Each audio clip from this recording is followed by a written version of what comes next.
ডিমের চপ তো আপনারা অনেক খেয়েছেন। এবার ইফতারে এভাবে ডিম পেঁয়াজের চপ একবার বানিয়ে খেয়ে দেখতে পারেন। ইফতারের প্লেট সঙ্গে সঙ্গে শেষ হয়ে যাবে। Welcome my channel. তাহলে চলুন রেসিপিটা শুরু করি। এখানে আমি মিডিয়াম সাইজের 3টে পেঁয়াজ লম্বা লম্বা করে কেটে নিয়েছি। আর ঝালের জন্য কিছু কাঁচা লঙ্কা কুচি, কিছু ধনেপাতা কুচি, স্বাদ অনুসারে লবণ আর 1 চামচ হলুদ দিয়ে ভালো করে মেখে নেব। ভালো করে মাখানো হয়ে গেলে এর মধ্যে দিয়ে দেব 1.5 কাপ বেসন, আর আমাদের চপটা ক্রিস্পি করার জন্য দিয়ে দেব সামান্য চালের গুঁড়া।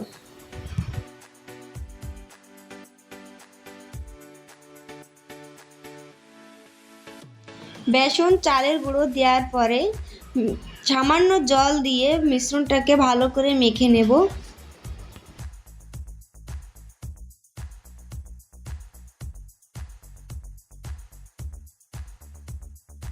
ঠিক এভাবে মিশ্রণটা তৈরি করে নিতে হবে। এবার একটু মিশ্রণ নিয়ে হাতের সাহায্যে চেপে চেপে এভাবে ফ্ল্যাট করে নেব। এবার আমি একটা সেদ্ধ ডিমকে 4 ভাগ করে নিয়েছি, ওখান থেকে 1 ভাগ দিয়ে এভাবে হাতের সাহায্যে চেপে চেপে চপ তৈরি করে নেব। আপনারা চাইলে একটা ডিমকে 2 ভাগ করেও চপ তৈরি করতে পারেন, আবার গোটা ডিমেরও চপ তৈরি করতে পারেন।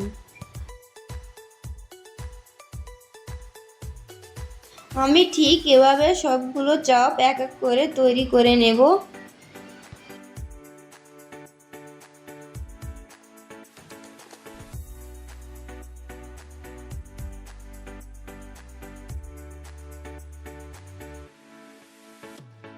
আমাদের সবগুলো চপ তৈরি করা হয়ে গেছে। এবার একটা কড়াইতে তেল গরম করে নেব। তেল ভালো গরম হয়ে গেলে এবার এক একটা করে চপ তেলে ছেড়ে দেব। এবার চুলাটাকে লো টু মিডিয়াম হিটে রেখে চপগুলো ভেজে নেব। চুলোর আঁচটা যদি হাই হিটে থাকে তাহলে চপগুলো উপর থেকে পুড়ে যাবে আর ভিতরে কাঁচা থেকে যাবে। বন্ধুরা, চপগুলো এপিট ওপিট করে উল্টে পাল্টে ভালো করে ভেজে নেব। আমাদের চপগুলো ভাজা হয়ে গেছে, এবার একটা পাত্রে তুলে নেব।